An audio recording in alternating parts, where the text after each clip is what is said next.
অনেক মেয়েকে দেখে মনে হবে রাজরানী, বিয়ের পরের দিন দেখবেন রাজরানী নয় কালনাগিনী বিয়ে করে আপনি বাসায় নিয়ে আসছেন।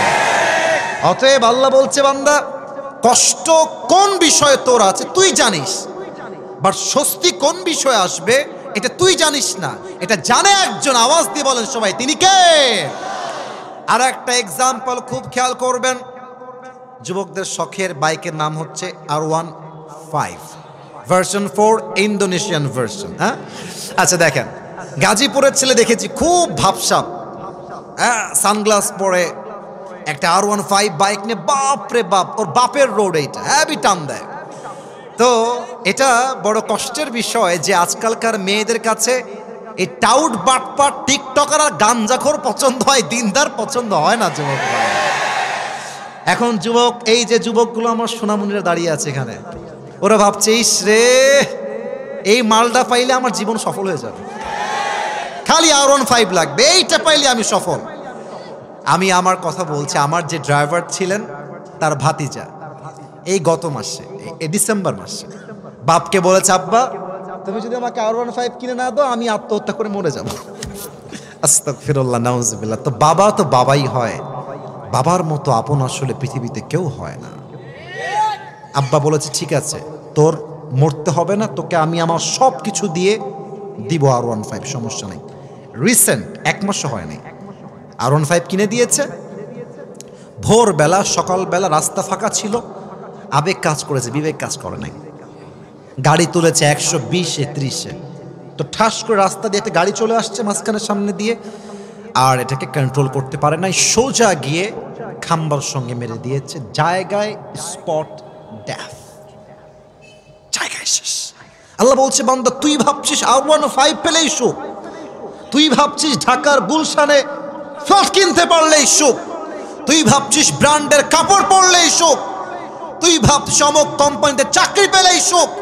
না না, তোর সুখের খবর তুই জানিস না, তোর স্বস্তি আসবে কোথায় এটা একমাত্র খবর রাখে একজন, তিনি কে? কথা কি বোঝা যায়? আমার তাফসীরের কথাগুলো কি বোঝা যায়? যায় যায় যায়। তাহলে এটা কয় নাম্বার পয়েন্ট গেল? এই ভাইরা জুড়ে কোন সবাই কয়? 3 নাম্বার পয়েন্ট আরো বড় মারাত্মক, একটু খেয়াল করবেন। ফা ইন্না মাআল উসরি ইউসরা, ইন্না মাআল উসরি ইউসরা, দুইটা আয়াতের শুরুতে একটা হরফ আছে, এটা হচ্ছে ইন্না। সবার থেকে জানতে চাই এই হরফটার নাম কি? এই যে আমার কওমি ছাত্র ভাইরা যারা আছেন, they know this very well, তারা আমার চাইতে আরো ভালো জানে।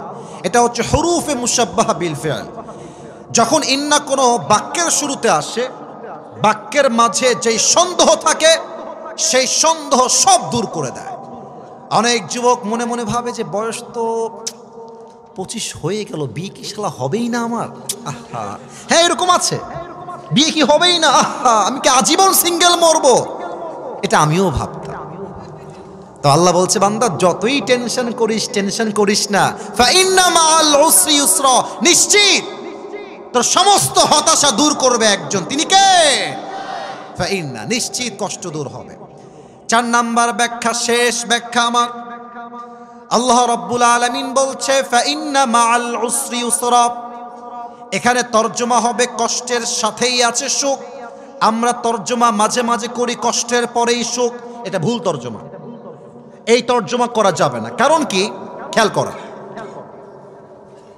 যদি কষ্টের পরেই সুখ তরজমা হতো তাহলে আল্লাহ বলতেন ফা ইন্না বা'দাল উসরি ইউসরা, কিন্তু কষ্টের পরেই সুখ নয়, কষ্টের সাথেই স্বস্তি। আল্লাহ বলছে ফা ইন্না মা'আল উসরি ইউসরা। এর ব্যাখ্যায় একটা ঘটনা বলতে চাই আমি আমার জীবন থেকে, বলা যাবে নাকি যাবে না? আপনারা আমাকে ফেসবুকে আগে দেখেছেন নাকি কখনো? মানে আপনার সব আমাকে চেনেন নাকি? আমার যে একবার গাড়ি অ্যাক্সিডেন্ট হয়েছিল, এটা কি আপনারা দেখছেন কেউ কেউ?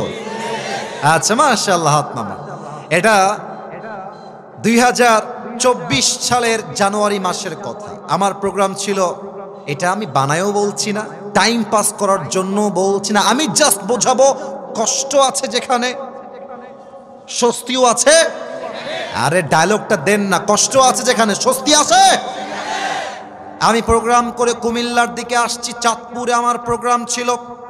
গাড়িটা যমুনা ফিউচার পার্কের পাশে যে ব্র্যান্ড নিউ শোরুমগুলো আছে না, ওই পাশে ডান দিকে ঢুকে যে গাড়িটা কিনেছি জানুয়ারি মাসের 1 তারিখে। তো কিনেছি আসলে দামি গাড়ি, মোটামুটি অনেক দাম ছিল ওই সময়। মার্কেট প্রাইস মেবি 55 লাখ ছিল। এটা শো অফ না, আপনি একটু পরে বুঝবেন যে আমি আসলে কি বলতে চাই আপনাকে। তো গাড়িটা কিনে খুব শখের গাড়ি, মাশাআল্লাহ, খুবই সার্ভিস ভালো অ্যান্ড লুকিং জাস্ট ওয়াও, দেখতেও সুন্দর।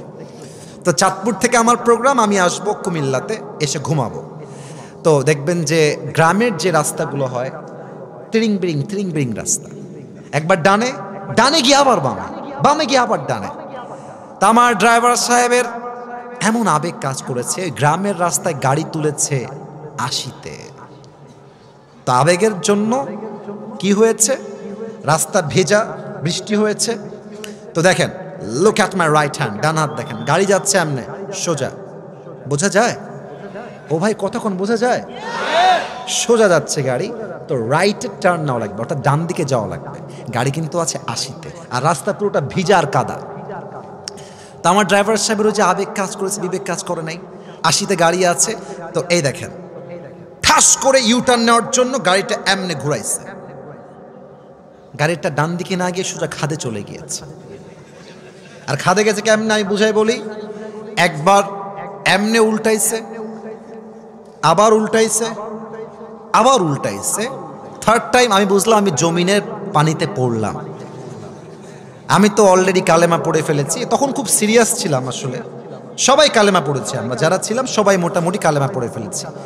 তো গাড়ি যখন নিচে পড়ে গেল, আমি দেখতে পাচ্ছি ভেতর থেকে পানি উঠছে। গাড়ির ভেতরে পানি অলরেডি উঠে গেছে। আমার সামনে যিনি ছিলেন এক গ্লাসে বাড়ি দিয়েছে, এক বাড়িতে গ্লাস ভেঙে গেছে। ও জানলা দিয়ে লাফ দিয়েছে পানির ভেতরে, ওখানে নেমে গেছে ওখানে। আর আমরা ছিলাম 7 জন। গাড়ির এমন জোরে আওয়াজ হয়েছে কুমিল্লাতে, অনেক এলাকার লোক ওখানে চলে আসছে, আশেপাশে সবাই চলে আসছে। কি হলো রে, কে এখানে, বেঁচে আছে কিনা, মরে গেল, সবাই দেখতে চলে আসছে। কোনো মতে আমাকে গাড়ির থেকে বের করা হলো।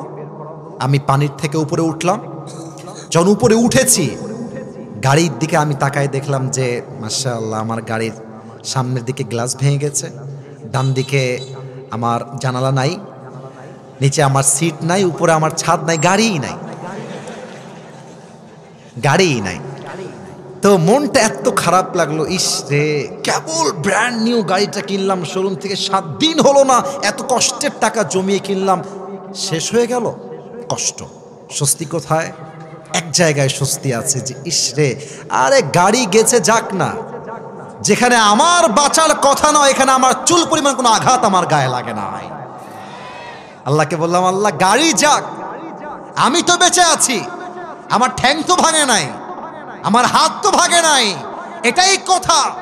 বেঁচে থাকলে একদিন এই সব গাড়ি নয়, একদিন BMW কিনতে পারবো, ঠিক কিনা বলে? আল্লাহ বলছে, বান্দা কষ্টের পরে সুখ নয়, কষ্ট আছে যেখানে স্বস্তি আছে সেখানে। আচ্ছা, একজন মা যখন গর্ভবতী হয়, পেটের ভেতরে একটা যন্ত্রণা, বলেন তো গাজীপুরের ভাইয়েরা আছে না নাই? আহা, কি যে কষ্ট হয় মায়ের, একমাত্র মাই জানে। বাট মায়ের মাথায় একটা চিন্তা স্বস্তির থাকে যে যত কষ্টই আমার হোক, আমি তো মা ডাকটা শুনবো, আমার সন্তান যখন আমাকে মা ডাক দিবে, সমস্ত কষ্ট আমি এক মুহূর্তেই ভুলে যাব, ঠিক কিনা বলে? আল্লাহ বলছে, বান্দা কষ্টের পরে সুখ নয়, কষ্টের সাথেই রয়েছে স্বস্তি। তবে এই বার্তা সেই মানুষ বুঝবে যার মাঝে আছে 2টা গুণ। সবাই 2 হাত তোলেন, এই যে 2 আঙ্গুল, সবাই আমাকে দেখাবেন। কষ্টের সাথেই আছে স্বস্তি, এটা আমল করতে কয়টা গুণ লাগবে? আপনাদের সকলের শোনার মন আছে তো ইনশাআল্লাহ? হাত নামান, সবাই একটা তাকবীর দেন, নারে তাকবীর। 12টা বেজে গেছে অলরেডি, ওয়াজ 1 ঘন্টা হয়ে গেছে, আরো 10 থেকে 15 মিনিট সময় আমাকে দেওয়া যাবে না ইনশাআল্লাহ? ইনশাআল্লাহ আওয়াজ তো বলছে না, বলেন সবাই ইনশাআল্লাহ। 1 নাম্বার গুণের নাম হচ্ছে ধৈর্য। বলেন সবাই, 1 নাম্বার গুণের নাম কি? ধৈর্য। আমি একটা কথা সবাইকে জিজ্ঞেস করতে চাই, যদি আমার ভুল হয় আপনারা আমাকে ধরিয়ে দিবেন। সাররাবাদ আমি আমার জায়গা থেকে বলছি, আমার সামনে যতগুলো যুবক এখানে এসেছে, এটা আমার আন্তরিকতার বিশ্বাস, এখানে 90% বেশি যুবক ভাইরা আমরা সবাই মধ্যবিত্ত পরিবারের সন্তান এই মাহফিলে এসেছি। আমি আমার একটা ওয়াজে বলেছিলাম যে মধ্যবিত্ত পরিবারের সন্তান মানেই হচ্ছে এক একটা ব্র্যান্ড। কেন ব্র্যান্ড? সাইকেল দিবেন আমাদেরকে চলবে, বাইক দিবেন চলবে, কার দিবেন চলবে, বলবেন যে কার দিব না, বাইক দিব না, হেঁটে হেঁটে এসো তাও আমার চলবে, কারণ আমি মধ্যবিত্ত পরিবারের সন্তান, ঠিক কিনা? আপনি আমাকে ভাত দিবেন, ডাউল দিবেন, তাও আমার চলবে। আপনি আমাকে ভাত দিবেন, আলু ভর্তা দিবেন, তাও আমার চলবে। আপনি আমাকে ভাত দিবেন, গোস্ত দিবেন, তাও আমার চলবে। আপনি আমাকে এক প্লেট ভাত দিবেন, আর কিছুই দিবেন না, এক গ্লাস পানি দিবেন, একটা মরিচ দিবেন, আমার পান্তা ভাত হলেও চলবে। আপনি বালিশ দিবেন, ঘুমাবো, বালিশ দিবেন না, তাও ঘুমাবো। খাট দিবেন, ঘুমাবো, খাট দিবেন না, তাও ঘুমাবো। কারণ হলো আমি বড় ঘরের খেয়ে পড়ে বড় হওয়া ব্রয়লার মুরগি না, আমি মধ্যবিত্ত পরিবারের সন্তান। আমি যেমন আরাম করতে পারি, তেমন আমি মাথার ঘাম পায়ে ফেলে কঠোর পরিশ্রম করতে পারি, ঠিক কিনা বলেন? আল্লাহ বলছে কি দেখেন, ইন্নামা ইউওয়াফাস সাবিরুনা আজরাহুম বিগাইরি হিসাব। কিয়ামতের দিন মানুষের মাঝে দুইটা দল হবে, ফারিকুম ফিল জান্নাহ ওয়া ফারিকুম ফিস সাঈর। One group will enter in the paradise and another group will enter in the hellfire. এক দল যাবে জান্নাতে, আরেক দল যাবে জাহান্নামে। জান্নাতের কাতার হবে ডান দিকে। গাজীপুরের ভাইরা, জান্নাতের কাতার কি বাম দিকে না ডান দিকে? আল্লাহ বলবে, এই আব্দুর রহমান বের হও, এই আব্দুল্লাহ বের হও, এই আব্দুর রহিম গেট আউট, বের হও, এই কাতার থেকে বাহিরে আসো। আল্লাহ কেন বের হও? আমরা কি জান্নাত পাবো না? আল্লাহ আল্লাহ বলবে, বান্দা জান্নাত তো পাবা, তবে একটা বিশেষ অফার আছে তোমার জন্য। কেন, কি অফার? আল্লাহ বলবে, আজকে আমি আল্লাহ তোমাকে বিনা হিসাবে জান্নাত দান করব। আল্লাহ বিনা হিসাব কেন? আমি কি এমন আমল করেছি আল্লাহ? আল্লাহ বলে, বান্দা ওই যে তুমি দুনিয়ার বুকে গরিব ঘরের ছেলে ছিলে, মধ্যবিত্ত পরিবারের ছেলে ছিলে, এত কষ্ট তোমার হৃদয়ে চাপা ছিল, বাট কেউ যখন তোমাকে বলতো ভাই তুমি কেমন আছো, তুমি সব ভুলে বলতা ভাই আলহামদুলিল্লাহ, আল্লাহ অনেক ভালো রেখেছে, তুমি ধৈর্যশীল ছিলা। ইন্নামা ইউওয়াফাস সাবিরুনা আজরাহুম বিগাইরি হিসাব। Those who observe patient, they will be given their reward without measure. আল্লাহ বলছে ধৈর্যশীল বান্দাকে আমি আল্লাহ তাআলা বিনা হিসাবে জান্নাত দিব। সুবহানাল্লাহ। কিছু প্রশ্ন করছি, দেখা যাক আপনারা উত্তর করতে পারেন কিনা।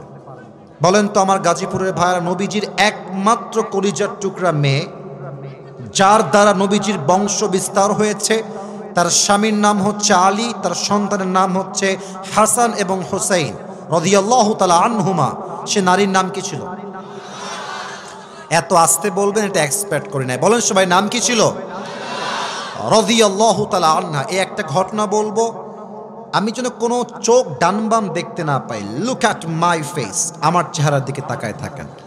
একদিন ফাতেমা রাদিয়াল্লাহু তাআলা আনহার ঘরে এত অভাব, হাদিসে আসছে 3 দিন যাবত চুলায় আগুন জ্বলে না, ভাত নাই, ডাল নাই, চাল নাই, কিছুই নাই। ফাতেমা রাদিয়াল্লাহু তাআলা আনহা ডাক দিয়ে বলছে, আলী, অভাব তো বড্ড চরম পর্যায়ে পৌঁছে গিয়েছে, খাবার দাবার ডাল ভাত কিছুই নাই বাসার ভেতরে, কি করা যায়, আমাকে পরামর্শ দাও। আলী বলছে, তুমি এক কাজ করো, নবীর কাছে যাও, গিয়ে বলো, ইয়া রাসূলুল্লাহ আ'তিনি শাইআন, গিভ আস সাম ফুড, কিছু খাবার দেন, আমরা বড় ক্ষুধার্ত 3 দিন যাবত। যাও, বাবার কাছে যাও। দেখেন, স্বামী যা বলে বউ তা শুনতে বাধ্য। শুনতে হবে যদি ইসলামী শরিয়াহ অনুযায়ী হয়। বাংলাদেশে সবচাইতে ডিভোর্সের সংখ্যা ঢাকা শহরে বেশি। কারণ কি জানেন? আমি এটা বলে দিই এই সিক্রেটটা, ঢাকা শহরের মেয়েদের ডিমান্ড একটু বেশি, চাই, আরো চাই, আরো চাই। এক ছেলে, মাইন্ড করবেন না, আমার কাছে আসছে, যুবক ছেলে, ভেরি ইয়াং ম্যান, বলছে, হুজুর আমি আমার বউকে তালাক দিয়ে দিই, ওর সঙ্গে আমি থাকবো না। বুঝে গেছি ওর মাথা খুব গরম। বসো বসো, কি হয়েছে, কি সমস্যা? বলছে যে হুজুর আমার বউয়ের চাহিদার কোনো শেষ নাই, খালি চাই, একটা এনে দেই আর একটা চাই, ওইটা দেই আর একটা চাই। প্রিয় ভাইয়ারা, বিয়ে হচ্ছে দিল্লি কা লাড্ডু, খাওগে তো ভি পছতাওগে, নেই খাওগে তো ভি পছতাওগে।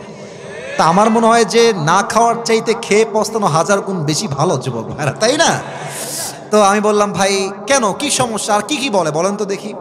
তো বলছে হুজুর সেদিন আমার কাছে এসেছে, বলছে জান তুমি কি জানো আমার অমুক বান্ধবীর জামাই তাকে আইফোন 16 প্রো ম্যাক্স দিয়েছে।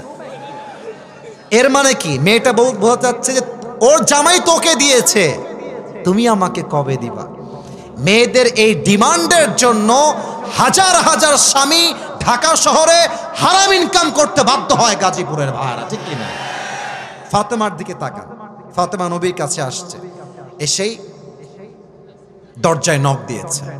নবীজির স্বভাব, নবী নিজে আসতেন, গেট খুলতেন, ফাতেমাকে নিজেই ঘরে নিয়ে আসতেন। নবীজি গেট খুলেই ফাতেমার চেহারা দেখেই বুঝে গেছেন ফাতেমা ইজ ডিপ্রেসড, সে হতাশ, কোনো একটা সমস্যায় এসে পড়ে গেছে। নবীজি মেয়ের হাত ধরলেন, চুপ করে ধরে বাসায় নিয়ে খাটের উপরে বসালেন, বললেন মা বলো তোমার কি হয়েছে? ফাতেমা মাথা নিচুর দিকে দিয়ে বলছে আব্বাজান আতিনি শাইআন, কিছু খাবার দেন, 3 দিন যাবৎ বড্ড ক্ষুধার্ত আমরা। নবীজি বুঝে গেছেন আমার মেয়ে ক্ষুধার্ত, ধৈর্যের পরীক্ষা নেওয়া লাগবে। বলছে আচ্ছা মা টেনশন নাই, খাবার দিব, নট আ বিগ ডিল, তবে তোমাকে আমি 2টা অপশন দিব, তুমি কোনটা চুজ করবা, the decision is totally yours, সিদ্ধান্ত তোমার মা। 2টা অপশন শোনো, 1 তোমাকে আমি 5টা বকরি দিব, আর এক হলো তোমাকে আমি 5টা দোয়া শিখাই দিব, which option you want to select, তুমি কোনটা নিতে চাও? ফাতেমা বুঝে গেছে আমার আব্বাজান আমাকে ধৈর্যের পরীক্ষা নিচ্ছেন। বলছে আব্বাজান 5টা বকরির দরকার নাই, 5টা দোয়া শিখাই দিলে আমি ফাতেমা খুশি মনে বাসায় ফিরে যাব। নবীজি বলছেন এই তো আমার মেয়ে ধৈর্যের পরীক্ষায় পাস করেছে, সুবহানাল্লাহ।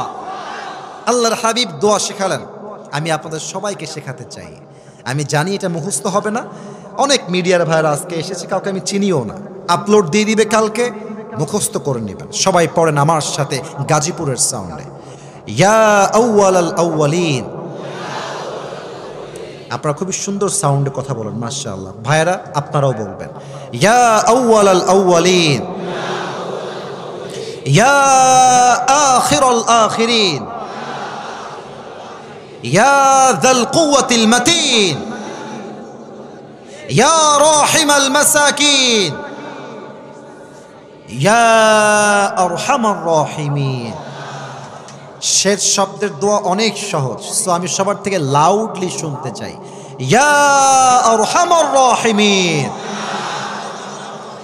যাও ফাতেমা গিয়ে এই আমলটা করার চেষ্টা করো। ফাতেমা বাসায় ফিরে আসছে, তো আলী গেটের কাছে দাঁড়িয়ে আছে যে ফাতেমা আসবে, হাতে কিছু খাবার থাকবে, আমি নিব, ফাতেমাও খাবে, আমিও খাবো। আলী রাদিয়াল্লাহু তাআলা আনহু দূর থেকে দেখছেন ফাতেমা ফিরে আসছে, বাট হাতে ফাতেমা 2 হাতে কিছুই নাই, 2 হাত ফাঁকা। আলী বলছে ইয়া ফাতেমা আইনা তাম, ওয়্যার ইজ দ্য ফুড, খাবার কোথায়, তোমার হাত তো খালি। ফাতেমা বলছে আলী যাহাবতু লিদ দুনিয়া ওয়া জিতু বিল আখিরা, যাহাবতু লিদ দুনিয়া ওয়া জিতু বিল আখিরা। আমি আমার প্রিয় আব্বার কাছে, নবীর কাছে দুনিয়া চাওয়ার জন্য গিয়েছিলাম, তবে আমার আব্বা যেন আমাকে দুনিয়া নয় 2 হাত ধরে আখিরাত দিয়ে ফেরত পাঠিয়ে দিয়েছে। আলী বলছে হবে না, পেটের যন্ত্রণা আর সহ্য হচ্ছে না, এবার আমি যাব। ও আব্বা জানেরা, জামাই আসছে শ্বশুরের কাছে, it's a matter of Prestige issue. জামাই এসছে, এসে বলছে আসসালামু আলাইকা ইয়া রাহমাতাল লিল আলামিন, হে নবী আপনাকে সালাম। নবী তো বুঝে গেছে যে আলী কেন এসেছে। জামাই বসো, কি দিব বলো, কি চাই? বলছে নবী হে 3 দিন যাবৎ বড্ড অভাব, যদি কিছু খাবার দিতেন বড্ড মেহেরবানি হতো আপনার ব্যাপারে। নবীজি বলছে ঠিক আছে খাবার দিব, তবে 2টা অপশন তোমাকে দিচ্ছি, তুমি কোনটা নিবা, the decision is totally yours. নবীজি জামাইয়ের সবরের পরীক্ষা নিচ্ছে, বলছে তোমাকে আমি 5000 বকরি দিব। আগে বলেছিল 5টা, এবার সংখ্যা বেড়ে 5000। 5000 বকরি দিব আর 5টা দোয়া দিব। Which option you wanna select? তুমি কোনটা নিতে চাও আলী? আলী বুঝে গেছে আমার শ্বশুর আমাকে ধৈর্যের পরীক্ষা দিচ্ছেন। আলী বলছে, নবী হে, 5000 বকরি ইটস মাইনাস, আমাকে আপনি 5টা দোয়া শিখায় দেন। নবীজি আবার সেই 5টা দোয়া আলীকে শিখিয়ে দিলেন। আলী রাদিয়াল্লাহু তাআলা আনহু বাসায় ফিরে আসলেন। ফাতেমা এবং আলী রাদিয়াল্লাহু তাআলা আনহু দুইজন মিলে এই 5 শব্দের দোয়ার আমল করলেন। হাদিসে আসছে এই 5টা শব্দের দোয়ার আমলের বিনিময়ে আল্লাহ তাআলা তাদের সংসারের সমস্ত অভাবকে গায়েবী খাজানার থেকে দূর করে দিলেন। সুবহানাল্লাহ। অতএব অভাব পরিবারে আসবে, টাকা থাকবে না, ব্যবসা থাকবে না, চাকরি থাকবে না, কিছুই থাকবে না, বাট মাথায় রাখবেন কষ্টের সাথেই আছে স্বস্তি। ধৈর্যের সঙ্গে স্থির থাকেন, আপনার পথ খুলে দিবে একজন। আওয়াজ দিয়ে বলেন সবাই, তিনি কে? 1 নাম্বার হলো ধৈর্যশীল হওয়া জীবনের যে কোনো মুহূর্তে। 2 নাম্বার হচ্ছে আল্লাহর উপরে তাওয়াক্কুল। ওয়া মান ইয়াতাওয়াক্কাল আলাল্লাহি ফাহুয়া হাসবু। Whoever trusts in Allah subhanahu wa ta'ala, Allah is sufficient for him. যে ব্যক্তি আল্লাহর উপরে ভরসা করতে পারে, আল্লাহ বলছেন আমি একাই তার জন্য যথেষ্ট হয়ে যাই। সুবহানাল্লাহ।